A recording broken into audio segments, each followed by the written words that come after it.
Welcome to our student panel.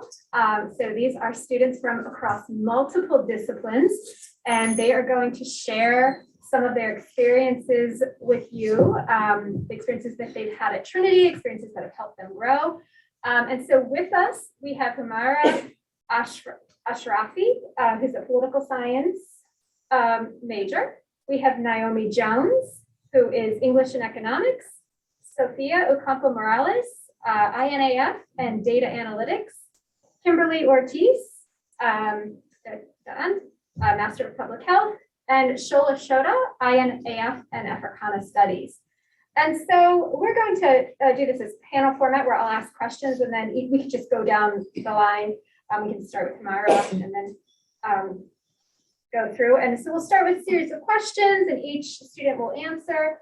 And then we'll open it up to additional questions as we have time. So each of you has had an opportunity to participate in either experiential learning or in a mentor moment class.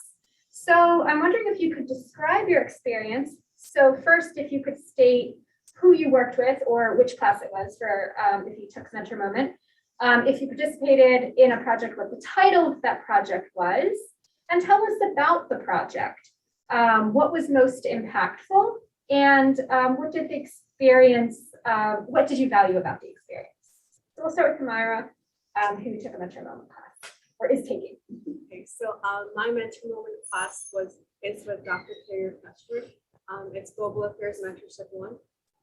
And okay. So basically in that course, like Dr. Humaira said, it's basically like giving you, it builds your pathway to your future career and who you want to be in the future. And I thought it was a very helpful experience because oftentimes as students, like we get so invested in like our jobs or our studies that we really don't like think about what comes after. So this was definitely a valuable experience for me. And I haven't really participated in any other projects. This is my first year at Trinity, but I hope to do so in the future.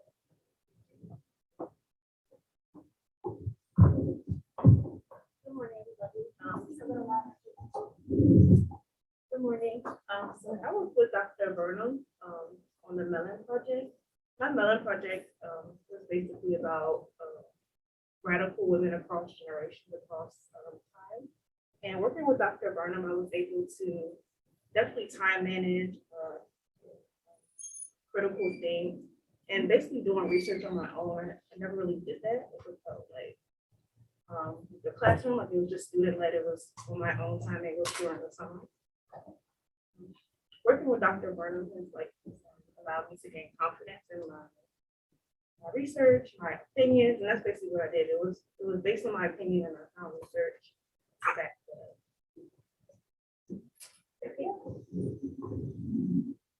Hi, everyone. So I did the Mellon Grant Summer Research Project with Dr. Ashrafi. And my project was something that was a little outside of my comfort zone, which is something that I tend to do a lot of. And so I did a project on women and people of color in sports and how over time, how society's thinking we've been able to be more inclusive and just the different trends that I saw with that. And I want to go into a career that does a lot of research. So I really wanted to jump into this project in case, you know, in the future, maybe I have to do something that I'm not really familiar with. And this could be a good experience for that. And it was a lot of independent work, a lot of reading, maybe like things that you guys might find boring, but I thought were fun. And a lot of self-motivation too, because over the summer you kind of get lazy and don't want to, you just want to be outside and not inside researching. So I think it was just a really good overall experience. Shoda? Good morning. My name is Sholachauntel. I go by Shoda. I was one of the recipients of the Mellon Grant the previous summer with Dr. Monroe. And this opportunity kind of went more than just the summertime. So my research was more focused on DC go-go music, specifically the evolution of DC go-go music and how it's not only music, but it's the sound of the people. Dr. Monroe not only helped me with this research, but kind of pushed me further than just writing it on a piece of paper. So recently I was able to present in a conference, not only once, but twice over the past 2 years, the Phi Alpha Theta. And then from there, we were able to not only do the conference, I was able to meet one of the leaders of Don't Move DC. I was able to participate in giving an interview to one of the leaders, who is Dr. Natalie Hopkins, which she also was able to bring to campus, while I was also not only able to get her to sign my book, but have a conversation. And then from that, I was also able to apply to grad school, got accepted to grad school, which I will be furthering.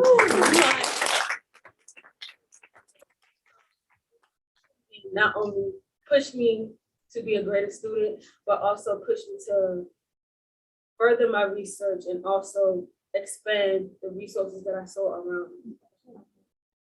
Good morning, everyone. My name is Kimberly Ortiz, and while I am currently pursuing a master's degree in public health, I actually just recently graduated from Trinity for undergrad as a medical sociology major and a health services minor. So I kind of wanted to touch on two recent projects that I did. The first one was under the mentorship of Dr. Golani. In 2020, when I did the first year of the Center for Strategic and International Studies Fellowship, I was able to do a capstone project that focused on addressing health disparities caused by social determinants of health. And then a couple of weeks actually before graduation, under the mentorship of Dr. Bishop, I was able to be a part of the 2020 Maryland Collegiate Honors Council Conference, where I presented a perspective on the influence of patient-physician race, ethnicity, and gender influence on Hispanic and Latino individuals with disabilities as well. Thank you, Kimberly. Another thing we talked about was your work at CSIS. Did you want to elaborate on that and your work with students from other disciplines as well? Yes, so that experience was very valuable to me because throughout the fellowship, we had to work with other students who had similar interests. And so when we were creating our capstone project, we each had to come up with a different idea in which that we shared. So while the rest of my colleagues in my group were bio majors or business majors, and I was a sociology major, we were able to come up with a topic in which we all could include our own experiences and still, come together to focus on a topic that we were all passionate about, which was addressing health disparities that specifically focused on health disparities for the disabled community, African American community, and the Central American immigrants as well. Thank you so much. So the next question I'd like to ask all of you is if you could talk about one of the highlights you've had from your classes or faculty interactions, so either your favorite class or an interaction with a faculty that has been impactful for you within your program of study. So yeah, we can start with. So last semester, I took a course with Dr. Gable called Ethics of International Conflict and Peacemaking. And I would say that was my favorite class so far since I've been here. So in that class, we talked about the ethics behind warfare and the use of nuclear weapons or premeditated strikes or even civilian casualties. And usually, like when we talk about war, ethic is not the first thing that comes to our minds, but this helping examine contemporary issues such as in Iraq or Iran or even Afghanistan, and also historical in World War II, and and it was like really interesting. Like I really liked Dr. Gable's teaching style because he did like kind of debates, and I'm always the one who brings up like the other side of the debate. So it was really fun to like learn more about these issues.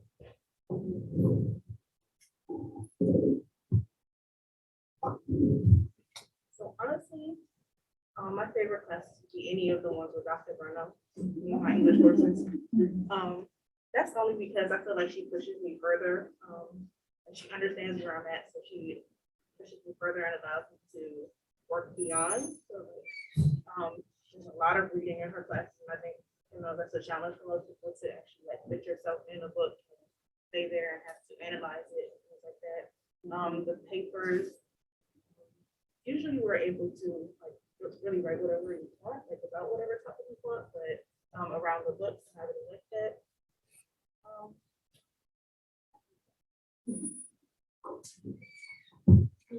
A really good mentorship experience that I've had here at Trinity is currently with Sister Mary Hayes. I'm doing an internship in the archives with her.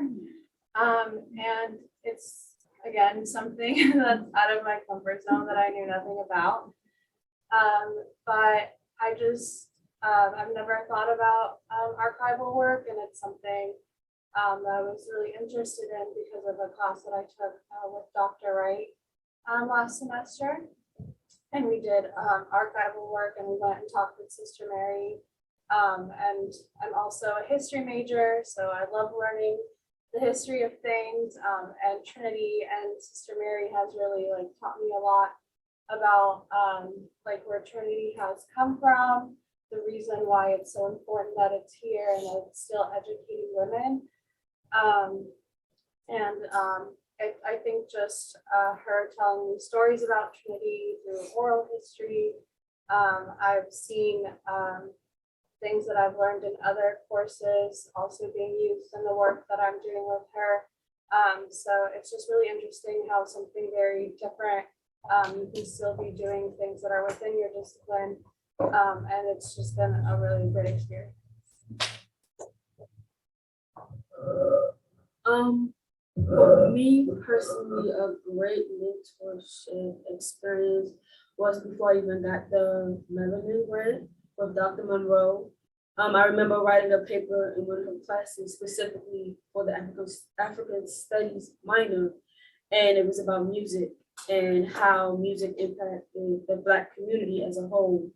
And in that instance, when she read my paper, I'm assuming that she saw something more and further in me, because later on she decided or recommended me to apply to go to a conference to present my research. It was the first time I've ever done that. I was scared, but she encouraged me to do it. And from there, it kind of pushed me even further to where I applied for the grant. I got the grant, and I explained to her that, like, hey, I have this problem that's going on in my community that I really want to talk about. And I feel like specifically in DC, we're losing our culture because it's so diverse and it's changing. It was like, hey, how can I put this in a paper? And so I wrote this paper, and I told her that, like, this isn't enough. Like, I need to do more. So my senior seminar class, she was like, why don't you take it and further your research even further? So it went from a 10-page paper to almost a 30-page paper.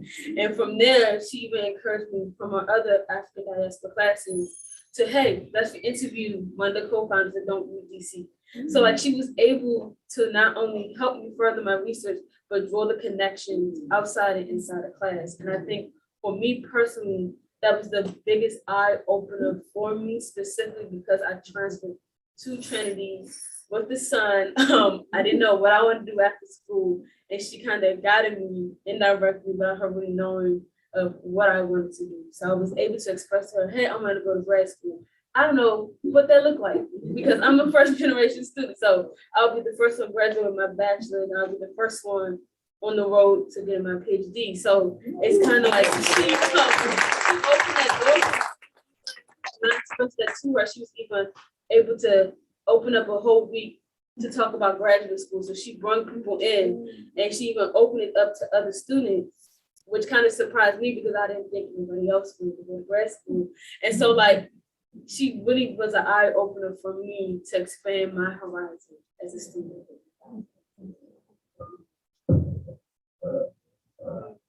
For me, mentorship moment that I've had was actually meeting Dr. Naomi for the first time during my sophomore year when I took her sociology and illness course, which is now a medical sociology.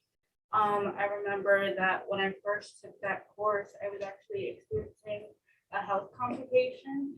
And when I was taking the course and attending those classes, I realized that every day what we were learning actually applied to what I was experiencing on a daily basis. So I remember throughout the semester, I would ask her, are there more classes like this that I could keep taking? Because at the time, I still hadn't even fully decided that I wanted to be a sociology major. I was deciding between sociology and either psychology. I wasn't sure which pathway I wanted to follow. And so the more I kept attending her classes, the more I was more into learning more about sociology, especially the intersection that it had with medicine. And I remember that towards the end of the semester, she realized how interested I was within the course that she said, hey, I submitted a thing to try and see if we could take this further, add more classes, or see what we could do. And if you're interested, we could keep taking classes like this. And I said, of course, like sign me up. Like I'm all for it. And so with her, ever since I met her during my sophomore year, she has become my mentor. Even now at the graduate level, she's still my mentor. I still work with her when I'm doing a research project. She's still one of the main contacts that I reach out to whenever I need someone to look at my research papers, get a second opinion. So with her, I think that one-on-one interaction that I was able to have with her has really been impactful for me for both my experience in undergraduate, but also at a graduate level. Thank you all for your answers to those questions and sharing so much with us. The next question I wanted to ask is, what would you say is the most positive aspect of being a student at Trinity in your major? I would say that since Trinity is a small school, like I really like that my professors like know me on a personal level, that we have that one-on-one interaction and connection, because my friends who go to like big state schools, like they say that their professors don't even know them. So definitely it's that, and definitely bonding with my professors and them helping me get to where I want to be. So with that, I mean Dr. Carrier Crutchmer, she used to work at Intelligence, and since I want to go into the intelligence community for my profession, she's been really like helping me with like find more internships and job opportunities and connecting me with people. And I don't think I'll ever get that from another school. So it's definitely that. Also, Trinity's location in DC. I always talk about this because I'm from Florida. So this was like really important to me to like come to Washington, DC and get like the top internships and job opportunities. And I'm thankful that I'm able to do that. I agree with everything she said. Trinity, because of how small knit Trinity is, I think I was able to build a connection with a lot of my teachers on the school level and on a personal level. And I think that's really helpful to keep motivating me and help myself see in the direction. Because they help me see that within myself. Another thing I noticed, like taking different classes and different subject matters and things like that. My major is English and economics, and I've just added the Africana Studies minor. But I was able to see how the skills I gained from my English major was able to apply to all the different classes, especially economics, when I was writing my papers and comparison analysis and all those things. I think it was just the skills I gained, I was able to apply it everywhere, even on the personal level. I also agree with everything they said. So I definitely think the class sizes being smaller, you're able to just really have conversations with people, like just instead of just the professor lecturing you. the professors and even the faculty just always being like open and willing to help you. Sometimes I think I bug my professors too much. So I think it's just the relationship that I have with them that I know that at any other university it would be very different.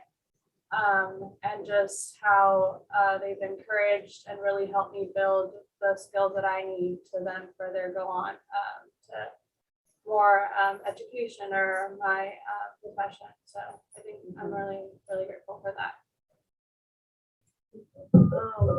I agree that yes, the school is a very small niche school, and that you're able to get that one-on-one with your teacher. But the main thing that I've got my being here at Trinity is that the fact the curriculum helped me learn even further, because I am a transfer student, so I came from a school that was already small niche, but it was in the middle of nowhere.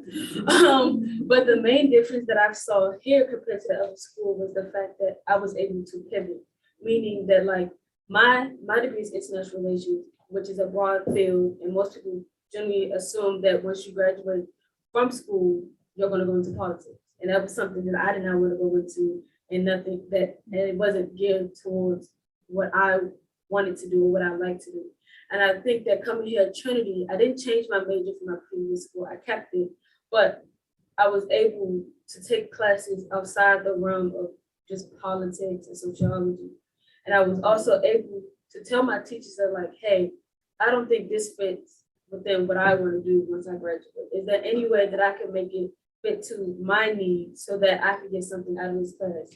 Because as a student, we may take classes that we don't like or that we don't agree with, but at the end of the day, you have to learn something from those classes. And I think Trinity gave me that opportunity to kind of pivot from just thinking from just politics, but going beyond to see how can I connect this back into what we call our little society, and how can I grow, and what can I do with this outside of school than just getting just some papers and just leaving just to work in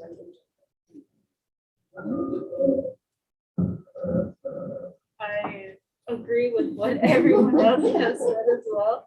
I think for me, coming to Trinity has always been a dream of mine, honestly. My older sister actually attended and graduated from Trinity in 2013. So I always said I wanted to attend Trinity as well. And I think something that really drew me into wanting to be a part of the Trinity community is how close it is.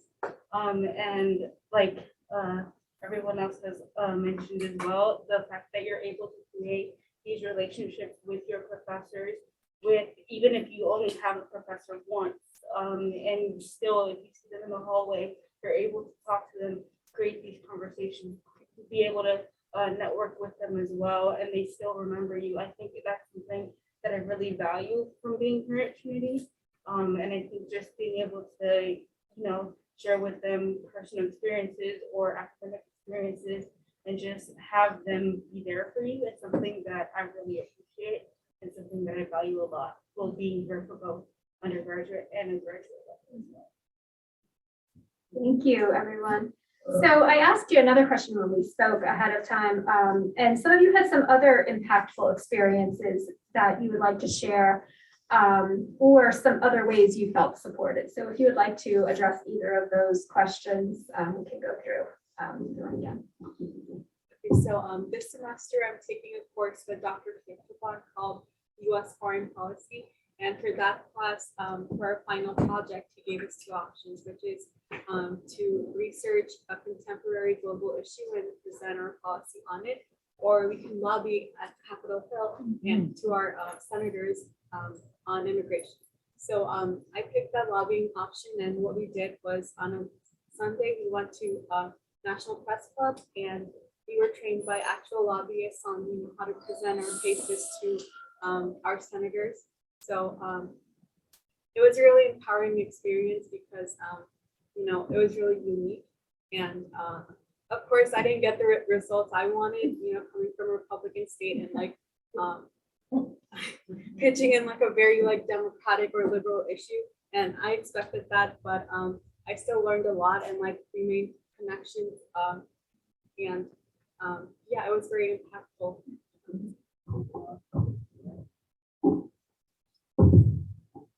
Before I started here at Trinity, I always knew that I wanted to like attend law school and become a PhD or do something along those lines of legal work. So I started here as a political science major, and then I met Dr. Parsons, and she's a professor of economics, and I just fell in love with the way that she teaches, the way that she approached the subject, and then I fell in love with economics. So I added that major, but it wasn't actually a major here at Trinity, so I was able to take the specialized major, which I took portions in the consortium. And I think it was good to have that experience of going to other schools and seeing how they approach like a similar subject and how their teaching styles were. So I appreciate being able to be at Trinity, but also the other places. For me, coming to Trinity, made me accept who I am as a person, specifically because I am a teen mom. And so being in a college setting with a child at a young age, most of the time it's shunned upon, and most of the time people don't want to hear about it. They just want to come to school, focus on school, and leave. But Trinity kind of created that community with me where I felt comfortable enough to not only tell my teachers, but also be involved in stuff on campus that I would never been involved with beforehand. So, for example, I'm a part of Generation Hope, which kind of gave me the opportunity to not only come to Trinity, but also advocated for myself and for my peers around me. I was able to participate in different things such as CSIS, the panels, discussions such like this, scholarships opportunity, and even applying to grad school, which I basically got a full ride to. So like Trinity gave me that space to claim who I am as a person and build up the stamina to be an advocate, because today I wouldn't be sitting here talking so casually in front of a panel if it wasn't for Trinity and my mentorship with Dr. Monroe.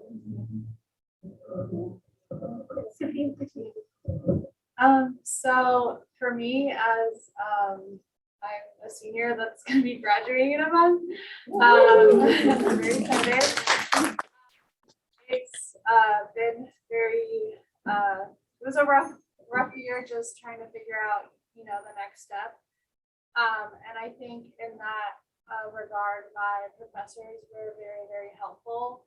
I applied to grad school and got in, but I didn't know how to start, where to look, what schools.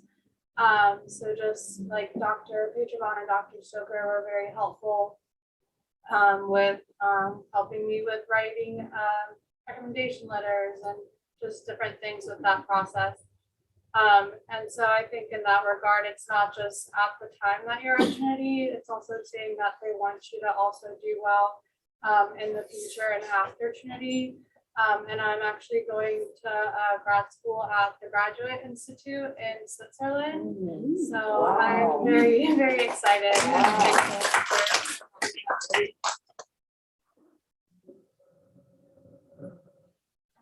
I kind of just want to share like the support that I've received from my professors at Trinity has really helped me a lot.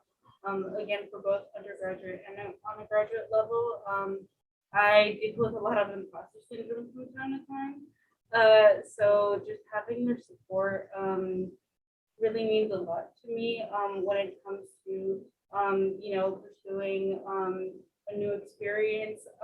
When towards the end of my undergraduate, I was a bit nervous going into my master's program. And so with the work that I was submitting in my last couple of weeks of undergraduate, I started to realize that I was more than ready for this next step in my life. And with the support of my professors, they would always ask me, "You're going to graduate school, right?" I'm like, "Yeah, that's the plan." And now they're even asking me like, "Hey, so are you going to pursue a PhD next?" I'm like, "Yes, that is the plan. That's my next goal after I finish my master's degree." So I think just the relationship that I was able to create with my professors and the support that I've received from them has really made a big impact in my life. And I'll always be grateful for their support. Thank you for sharing that, Kimberly. And imposter syndrome is something that I'm sure you are not, I'm certain you are not the only one to have experienced that. And I'm sure many of your fellow students and faculty have encountered that. So I was wondering did you learn anything from your professors to share with the rest of us about how to combat that very real and common experience? Yeah, so when I dealt with the imposter syndrome, usually I would start to kind of doubt myself before the event even happened. So I would always go with them and kind of just share what I was feeling, my experiences with my professors, and then they would go and reassure me by telling me like, hey, this is the work that you've been submitting, like just look at what you're submitting and the feedback that you've been receiving. With these last couple of weeks in my undergrad, I started to realize that the work that I was submitting right before starting my master's, that I was more than ready for it. And when I was speaking with Dr. Betzman and some of my other professors who also have received their MPH, they also reassured me and they said, you're more than ready to pursue a grad school. The work that you've been submitting is already graduate level work. You'll be more than ready for that as well. The only thing that you need to really focus on is just the amount of workload that you get, but that's pretty much it. The work that you're already submitting at an undergraduate level is already seen as graduate level work, so you'd be more than ready for that as well. So I think just having that reassurance and just being kind of open with your professors and telling them, what you're feeling and like the doubts that you have, and having that reassurance really helped me combat my imposter syndrome, and just going back and looking at the difference in the work that I submitted from my freshman year to my senior year and seeing how I grew, especially in my writing. I always thought that was my biggest weakness. Now I see it as more of a strength that I have. So I think just being able to do that, and throughout my time at Trinity, you have professors who tell you, keep your work, create a portfolio, and seeing that difference from when I first started here at Trinity to what I'm finishing with, I see how much I've grown, and being able to have that opportunity to see that change, I think really helped me combat mine. Kimberly, that is very wise. You found support, you recognize the importance of growth mindset, saw your own growth, saw your own potential. So would anyone else on the panel like to comment? Do you have any, and I'm going to open up to the audience as well, because I'm sure we have some great ideas for how to combat this important imposter syndrome that many of us experience. So would anyone else on the panel like to add to ideas for combating that? The way I combat it is with I am statements. So I am powerful. I am me. I am the only me. Because when you bring that mindset of what you bring to the table, nobody can take that away from you. And especially when you have these great mentors around you, not only teaching you, but advocating for you in a classroom setting, it's a perfect way to keep reiterating to yourself, I am who I am. So like nobody can take that away from you. And I feel like for me, for the longest, I battled with that specifically because me being a mom in school full time, I had to make it clear to myself that like nobody has never been in the same position that I've been in, and nobody has gone through what I've gone through. I'm here for a reason, and I bring energy to a space that nobody else brings. And I think that's what people have to realize about themselves and about the people around them. You're in this space for a reason. Like you cannot, nobody can take away from your experience. You have to make sure that your voice is heard, especially being a person of color, being a Black woman, being a woman, period. You have to make sure that your voice is heard, especially in a society that wants to quiet your voice. So I think those I am statements are really powerful, even if you have to write it down every morning, or even if you need to recite it in your phone and repeat it over and over again. Those things are powerful because in the long run, people will feel that energy off you, and that people feed off the energy, and that's what makes imposter syndrome small once you start thinking about it in that aspect and that light. Thank you. Would anyone else like to add? What about our audience? Perhaps we have some faculty or students who'd like to add to that discussion.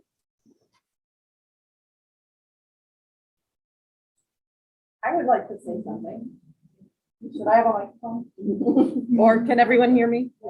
You know, I related so much to your discussion about imposter phenomenon, imposter syndrome. I experienced that throughout my academic career, which, you know, as a child, I remember there not being very high expectations for, you know, Latina women and so on. And, you know, I approached this whole, going to college thing very trepidatiously. And the more I've grown in my career, and, you know, I'm provost now, I hold on to something that Michelle Obama talked about with the book, which I have personally experienced. So this is something that I use to counter that idea when I go out in the community, you know, to talk about the great work we do here at Trinity. And Michelle Obama talked about how when she was like in law school and going through school, you know, she always thought when she got to the halls of power, they're going to all these brilliant people having all these great thoughts and ideas. And then she got there and she looked around and she said, oh my goodness, I'm the smartest person in this room. You know, it's like she got there and she realized that she had the most valuable insight to add in that space, and that those folks really weren't all of what they had been built up to be. And, you know, however they got in there is how they got in there. But she really, she said, I just took, at that point, I just took command and stepped in, and I knew I belonged here.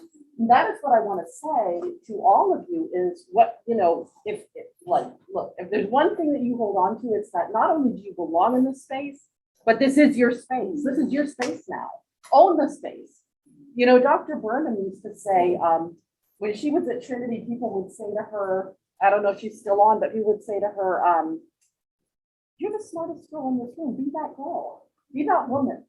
You know, and that's the message that I hope that we are able to communicate to all the students at Trinity. That, you know, you are the smartest person in any room you're in. And be that person. Own that. Be that person. So this has been such a wonderful panel to hear from you, and I can't wait to see what you're going to do next. Thank you. Does anyone have anything else they'd like to add? Yes. When I feel like maybe I'm not doing enough, or when I feel like maybe I'm not doing enough, or maybe I'm not putting enough work, I kind of look at from where I grew. Like, you started here, look where you been, look how far you came. So like kind of what you said, if you wouldn't be in those rooms if you weren't supposed to be there. So like, you put that work in, you review what you've been over, you've accomplished that growth. And when it comes to me, I just have to look at my growth. Like, if I'm not supposed to be here, I wouldn't be here. So I did something. I put in something that someone looked at and said, wow, she's really, she's really doing it. Like, she's top tier. And if people didn't see that, I wouldn't be in those rooms. So you have to always look at it like, wow, I did something that someone has latched onto and has thought about, like, wow, I deserve to be here. So you just kind of gotta look at your growth and see how far you can. Can you tell us your name, please? Oh, and my name is Devin Holmes. Would anyone like to add something? Yes, please, ma'am. I just want to add on to what Devin said, like I agree with you, like looking back at how, like, where you came from and where you're going. But I think that you should look where you're going. And I think that's what really motivates me, like the future, like looking at other people in those positions, looking at like mentors and things like that. I think the future is what motivates me, what can happen, what capable of. Any other comments? Yes, oh, sorry, go ahead, we'll go Kimberly and then.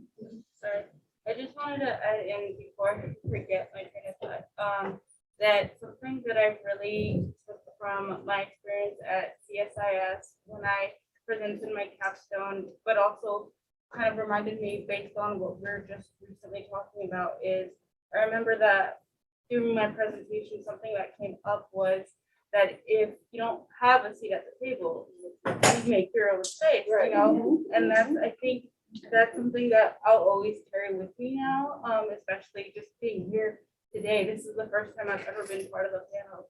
So I think that just doing this is a huge accomplishment for me.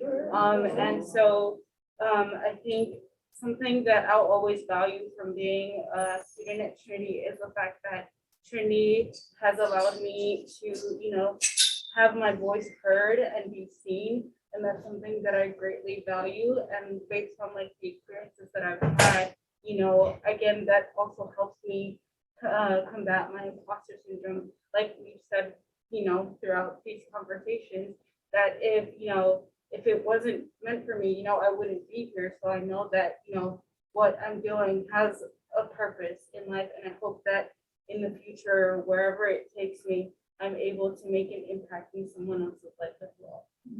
Thank you, Kimberly. And to add on to that, your voices are valuable. They bring enormous value, not only to this space, but to beyond and in whatever space you are. So thank you for sharing your valuable voices with us. And we have a question. Hi, everyone. I'm Monica Moore, and on behalf of the admissions office, it is such a privilege and responsibility and pleasure to be able to carry your stories and narrative to the market. And I'm just pleased that Ronique is here also from the admissions office, but this is about you, and help us be better stewards of your story in the market, because it's no doubt Trinity is doing phenomenal work, and we need to ensure that the masses know. You know it now because you're here. What about those who have not yet journeyed? Tell me about the psychological safety, the environment that is provided here that allows you to become your best self and live the narrative that you're talking about. So the more we can illuminate that, it becomes beyond academics and about lifestyle and creating a supportive environment in which growth becomes not only possible, but inevitable. So help us make that more clear to those that are like you, but yet haven't crossed our threshold. So being away from my parents, like it was a challenge, but it was also like a blessing in disguise because, you know, I found myself like who I am, what works best for me. And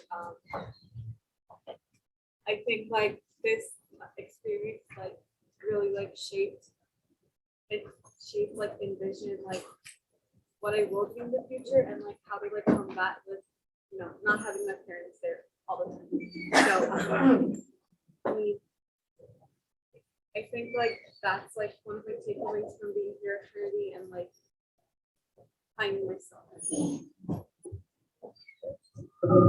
For me, many people have heard me say this multiple times, but I'm a mom, specifically a teen mom. At first, I was afraid to share that piece of my story because of the simple fact of the stigmas that come behind it. But when I got here at Trinity, I just had my son. He was one. I was like, okay, I'm going to finished school and I'm going to get out. But when I actually got into Trinity and I actually started to figure out who I am and what I like and what are my goals for the future, it kind of changed into, now this is a part of my story, meaning that not only am I a mom, but I am a woman who has a voice. I'm a person who's just beyond those stereotypes that they put on you. And I think that's the biggest thing that I found here at Trinity, specifically from transferring from another school where I felt as if everything was built upon getting grades, doing papers, waking up, eat, sleep, papers, school, work, and doing the same thing over and over again. And I feel like when I came to Trinity, it was a whole different atmosphere, but now I can actually think. Like, I can actually think outside of just writing papers and being in class. And I think that was the biggest eye opener for me, and which really encouraged me to continue in my studies, because now I understand why people want to become professors. Now I understand why people want to stay in the academia field, because now, like, you have that healthy urge of learning. It's no longer forced upon you. And I feel like Trinity gave me that space, space to just learn freely without any consequences, and being freely open to express my stories without feeling as if I had to repress who I am as a person. So I was able to work on with Generation Hope, which is a program focused on teen parents getting through college. I found myself being an advocate, not only for that, but being an advocate for my peers in situations who feel like they don't have a voice, or feel like that they don't know who to go to in order to ask for help. And on top of that, I feel like the teachers also played a big role as well, because they shown me that you can look at that one subject from so many different angles. And I think that's also what kind of pushed me to continue my education further. So Trinity kind of just expanded the doors even more for me.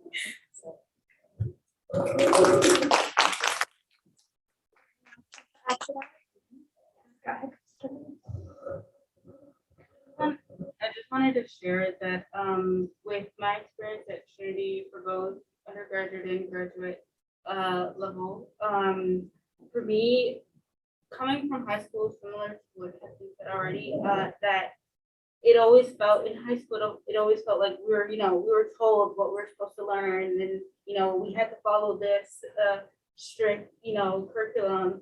But with being at Trinity, I felt that just being in college in general, but maybe because of the community that Trinity has created, I felt that I was more interested in pursuing upper level education, because I had the chance to, be more open-minded, learn more about, what interests me. Whenever people ask me, what's your experience like with college for undergraduate or as a master's student, I always tell them at this point, I don't see it as me turning in assignments for a grade. I see it more as to get more experience, both academically, but also personally. I always tell my friends who ask me, or even professors, how I think it's really cool that no matter the subjects that I'm taking, even if there's a biology class and then a sociology class, whenever I would have different courses that I would take throughout the semester, some way, somehow, they would find a way to connect what we were learning in that class with a different subject. And I always thought it was very interesting that we were able to make these connections regardless of the subject, even if it was from a different discipline. So I think just being able to make these connections, not only academically, but also on a personal level and with our experiences that we have on everyday life, is something that is very interesting and something that I'll always really enjoy as a student from Trinity.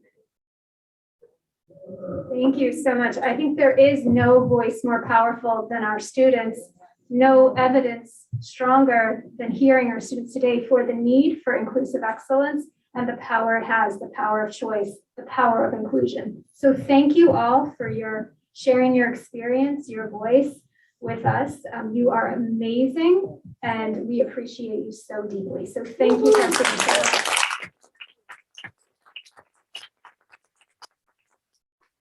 This concludes our Luce Colloquium. Hasn't it been an amazing 2 days?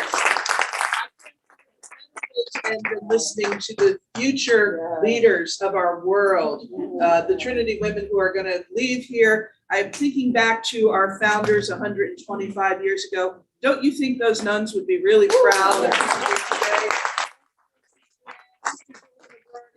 Like, thank God we did this, okay? You never met them, but they're up there cheering for you right now. Shola, where are you going to grad school? Morgan State. Okay. You go to Switzerland for grad school? And, oh my gosh, I need more grad school right now. You're in grad school here, right? So your horizons are great. You represent our students so well. This has been not the end, but the beginning of our more robust discussion of inclusive excellence at Trinity, the effectiveness of our pedagogy. I think we have reinforced all the reasons why Trinity persists in our women's college, may I say. A lot of these messages are about how women become empowered, how women of color become empowered, how women who need to, if there's not a seat for you at the table, what did she say? Bring a chair, right? How you pick up and carry your chair to the table you need to be at. That's what this is about. I want to thank the faculty. I love the faculty panel. I learned so much. I'm a little jealous. I graduated just a few years ago, and I wish I could come back and sit in on all the classes. Maybe I will. So there's lunch outside here. Everybody's got to go off and get ready for the next week, the final week of class. But I just want to thank everybody again. Thank you, Dr. Du Bois, because you were really the inspiration behind inclusive excellence. Thank you. I want to thank all the faculty who participated. Again, thanks to all of my staff colleagues. I'll have more to say on this a little later, but everybody's been wonderful. It's been a great 2 days. Let's go off and celebrate the best. Thank you.